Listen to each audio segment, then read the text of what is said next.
ராக்கி வேற எங்கெல்லாம் மறைச்சு வச்சிருக்கான்.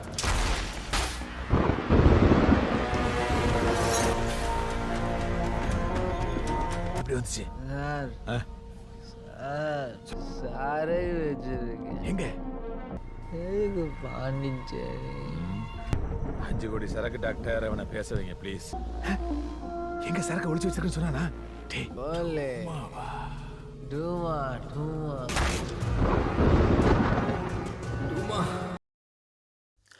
Halo sahabat, Assalamualaikum. Apa kabar? Semoga sehat selalu dan senantiasa bahagia. Terima kasih sudah subscribe dan selalu setia menyimak video-video SLMT TV. Tentunya SLMT TV selalu hadir menemani waktu bersantai sahabat dengan alur cerita film-film pilihan. Kali ini SLMT TV akan bercerita tentang sebuah film yang berjudul Jail. மருத்துவமனை கல்லூரிகளுக்கும் தாரை வாத்துருச்சு. 4 மணி நேரமும் இவங்களை குற்றவாளி மாதிரி போலீஸ் கண்காணிக்குது. மக்களோட வாழ்ந்து இவங்க வாழ்க்கை என்னன்னு பார்ப்போம். Baiklah, tanpa perlu berlama-lama, langsung saja kita simak. Ini dia alur ceritanya.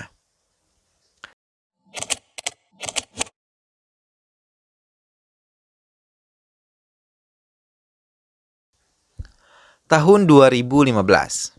Karena adalah seorang pencuri kecil yang selalu langganan ke penjara akibat pekerjaannya sebagai seorang pencuri. Ia bisa beraksi kapanpun ia mau. Raki adalah seorang bandar narkotika jenis kokain dan selalu pandai melarikan diri dari polisi yang berniat menangkapnya. Kalai adalah seorang bekas narapidana karena kesalahan yang tidak pernah ia lakukan dan hari ini ia bebas. Ia menumpang salah satu mobil bak terbuka untuk sampai ke rumahnya. Tapi di tengah perjalanan, ia bertemu ibunya yang tengah memulung.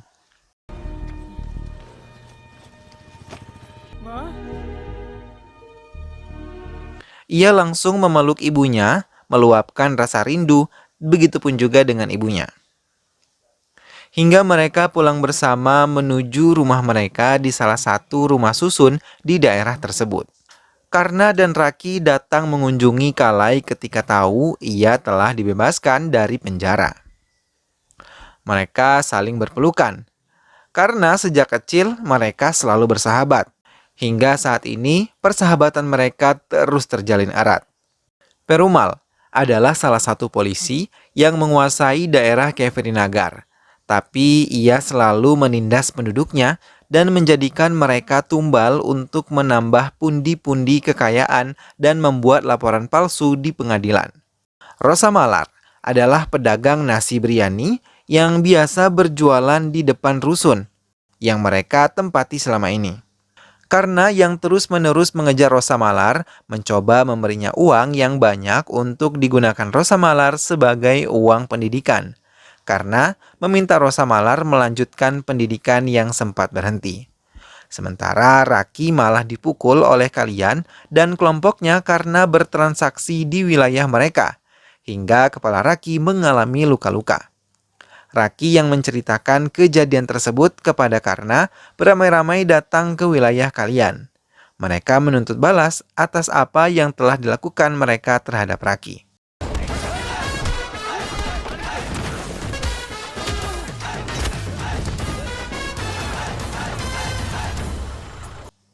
Tapi lagi-lagi mereka dibawa ke kantor polisi karena melakukan keributan di wilayah Keverinagar. Berbeda dengan Raki dan Karna yang tidak ada penjamin, kalian dan Manikan bisa bebas karena dijemput dan dijamin oleh salah satu pejabat di daerah mereka. Namun akhirnya Karna dan Raki dibebaskan dari kantor polisi setelah Manikan dan kalian keluar dari kantor polisi tersebut. Tapi Raki dan Karna masih bermusuhan dengan kelompok Manikan dan kalian, hingga harus beberapa kali mereka berkelahi. Raki yang tiba-tiba ditarik perumal dan ditawari beberapa penawaran. Tapi Raki sama sekali tidak menceritakan apa yang dialaminya oleh Karna ataupun Kalai. Setelah pertemuannya dengan perumal, Raki menghilang. Karena yang menjumpai Kalai menceritakan kalau Raki sudah 5-6 hari tidak kembali ke rumah. Tapi ia terkejut ketika melihat Raki tengah berlari. Karena dan Kalai pun mengejar Raki menggunakan sepeda motor dan membawanya. Namun lagi-lagi kelompok Manikan dan Kalian datang dan langsung menyerang mereka di tengah jalan. Hingga Karna dan teman-temannya tersungkur. Kemudian mereka berusaha lari dari kejaran kelompok Manikan karena mereka tidak sanggup menghadapi semua anggota kelompok tersebut yang lengkap membawa senjata tajam.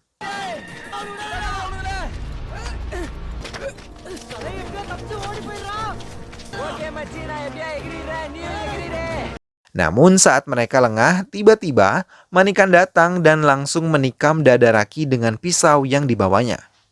Kalai yang tersungkur karena didorong Raki terkejut melihat sahabatnya telah terluka parah.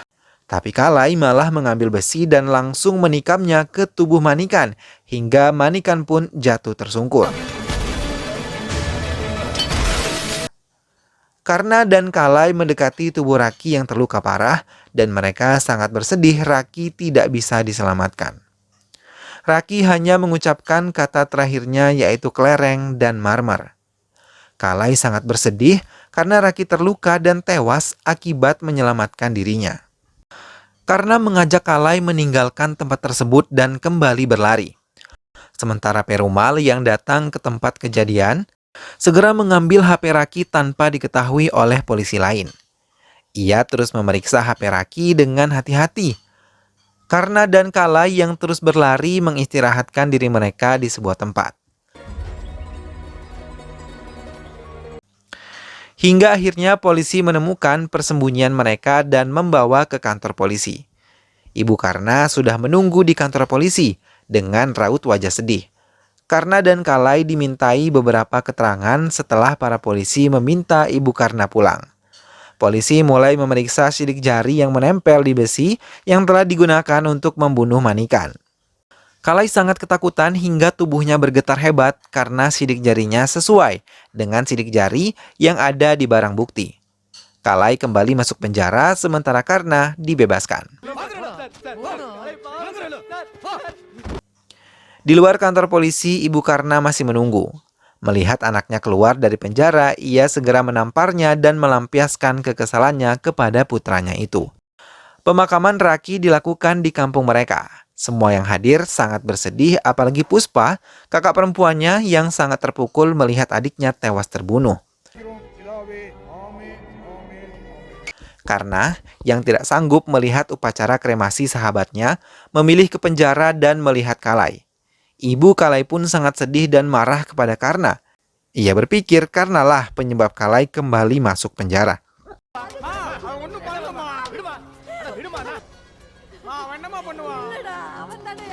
Lagi-lagi kelompok Manikan datang dan menyerang Karna yang tengah bersama Rosamalar. Mereka menyerang membabi buta hingga Rosamalar terluka.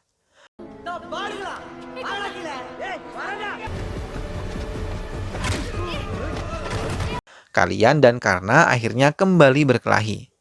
Tapi kali ini Ibu Karna datang dan melerai perkelahian mereka berdua, serta membawa Karna kembali ke rumahnya.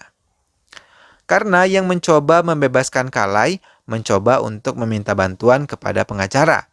Tapi pengacara tersebut meminta uang jaminan yang sangat besar. Karna berjanji akan membayar uang jaminan itu 1 minggu lagi. Sepulang menemui pengacara, Karna terkejut mendapatkan kabar kalau Puspa dibawa Perumal ke kantor polisi. Dengan bergegas Karna menuju kantor polisi dan meminta Puspa menjelaskan semuanya. Puspa mengatakan Perumal datang ke rumahnya dan mengacak-acak semua isi rumah Puspa, bahkan menghancurkan foto Raki. Mendengar hal itu, Karna memohon agar Perumal melepaskan Puspa. Tapi Perumal tidak mau, karena sekarang ia tiba-tiba menunjukkan telah menemukan obat terlarang sebanyak 5 kg terdapat di rumah Puspa. Tapi salah satu warga berteriak kalau Perumal berbohong dan tengah membuat laporan palsu untuk menjebloskan Puspa ke penjara. Hingga membuat Perumal mau tidak mau membebaskan Puspa dari kantornya. karena menemui Perumal sesuai janjinya yang telah membebaskan Puspa. Kali ini Perumal meminta Karna jangan memakai jasa pengacara. Ia hanya cukup membayar sejumlah uang yang diajukan oleh Perumal. Karna terdiam dan mendengarkan semua kemauan Perumal. Ia juga meminta Karna membawa uangnya dan mengundangnya ke pesta yang ia adakan. Karna menyanggupi akan memberikan uang yang diminta oleh Perumal. Lagi-lagi Karna bertengkar dengan ibunya ketika melihat Karna memiliki banyak uang. Tapi Karna belum mau menjelaskan apa yang terjadi pada dirinya dan uang yang ia miliki. Karna membawa uang tersebut ke Perumal dan ia mengingatkan agar Karna datang ke pesta yang telah ia gelar. Karna akhirnya datang ke pesta yang digelar Perumal. Karna kemudian langsung menemui Perumal. Ia dikenalkan dengan seorang hakim dan membujuknya untuk mendekati hakim yang akan menyidang Kalai. Hai, Perumal. Hai, sir. Ia juga meminta Kalai untuk terus berada di pesta tersebut sampai hakim meninggalkan pesta. Karna pun menyetujuinya, sebab ia mau mereka membebaskan Kalai. Sementara di tempat tinggal Karna, Puspa menemukan ibu Karna sudah meninggal di dalam rumahnya. Semua warga langsung mengurus jenazah ibu Karna. Beberapa dari mereka mencoba untuk mencari Karna. Hingga di sebuah jalan raya mereka melihat sepeda motor Karna dan menemukan Karna tidak jauh dari sepeda motornya. Mereka segera membawa pulang Karna dan mencoba untuk menyadarkannya. Mereka akhirnya memanggil dokter dan meminta dokter untuk memeriksanya. Dokter mengatakan Karna dibius obat hingga ia pingsan. Dan mereka harus menunggu Karna sadar dengan sendirinya. Akhirnya Karna tidak mengetahui ibunya telah meninggal dunia. Setelah beberapa hari Karna akhirnya sadar. Ia mencoba mencari keberadaan ibunya hingga beberapa tetangga mengatakan ibu Karna telah meninggal dunia. Karna tidak percaya dan salah satu dari mereka menunjukkan beberapa bukti bekas upacara kremasi yang telah mereka lakukan. Hati Karna sangat hancur sebab telah kehilangan sosok ibu yang telah menyayanginya selama ini.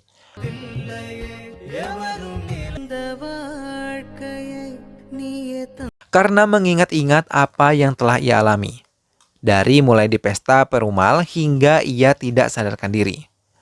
Karna terdiam dan ia teringat kalau saat itu ia telah disuntik berkali-kali dengan obat bius oleh hakim dan juga Perumal. Mereka mencoba mengorek di mana Raki menyembunyikan heroin senilai 50 juta. Karena yang tidak mengetahui hal tersebut dan mereka terus menaikkan dosis obat yang disuntikan ke tubuh Karna.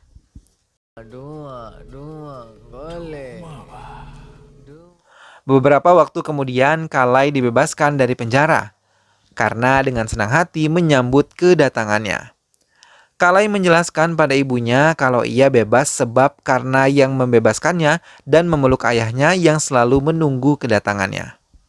Karna dan Kalai mengunjungi makam Raki dan berdoa bersama di depan makamnya.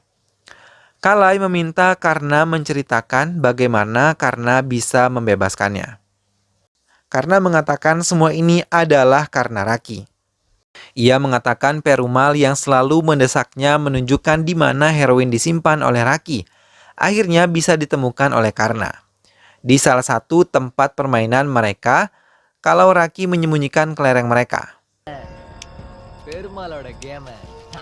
Karna langsung menelpon Perumal dan meminta untuk menemuinya untuk mengambil barang tersebut. Perumal yang licik malah mengisi pistolnya penuh dengan peluru dan siap pergi ke tempat Karna. Sesampainya di sana, Perumal yang mendapatkan barang tersebut segera membuka dan mencobanya. Namun tiba-tiba, Perumal menyerang Karna dan mengatakan kalau barang yang diberikan oleh Karna adalah palsu. Ia menodongkan pistolnya tepat di kepala Karna.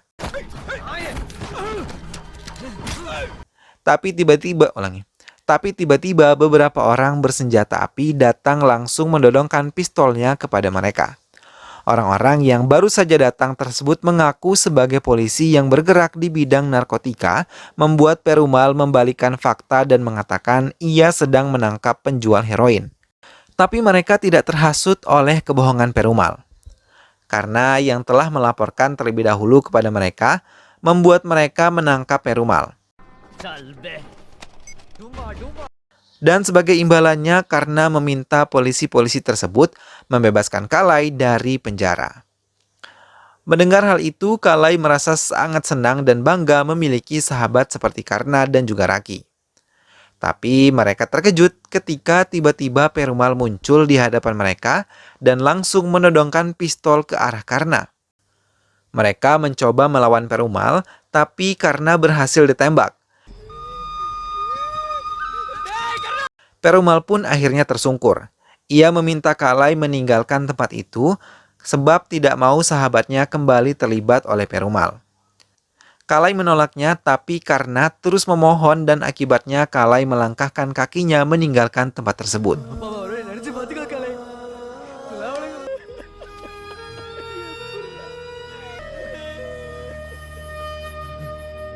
Ia berlari menjauh dan mendengar beberapa kali tembakan dilepaskan Perumal dan Karna pun tewas di tangan Perumal.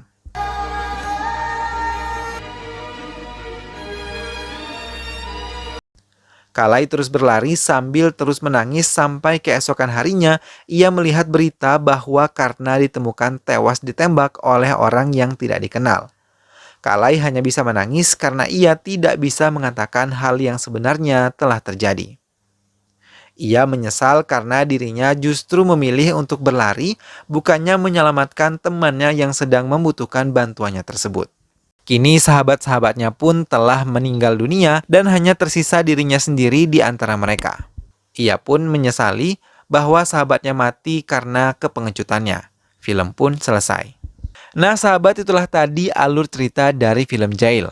Keberanian Karna dalam memperjuangkan hidupnya benar-benar keren ya sahabat. Walaupun ia akhirnya harus mati dan ditinggalkan oleh sahabatnya, namun ia telah membuktikan bahwa dirinya mampu berjuang untuk hidupnya. Semoga sahabat semua terhibur setelah menyimak alur cerita film ini. Terus saksikan alur cerita film yang lainnya hanya di SLMT TV. Dukung terus SLMT TV dengan cara klik like, komen, share, dan juga subscribe. Sampai berjumpa lagi di alur cerita film selanjutnya. Terima kasih sudah menyimak video ini sampai akhir. Sehat selalu sahabat. Sampai jumpa lagi. Wassalamualaikum.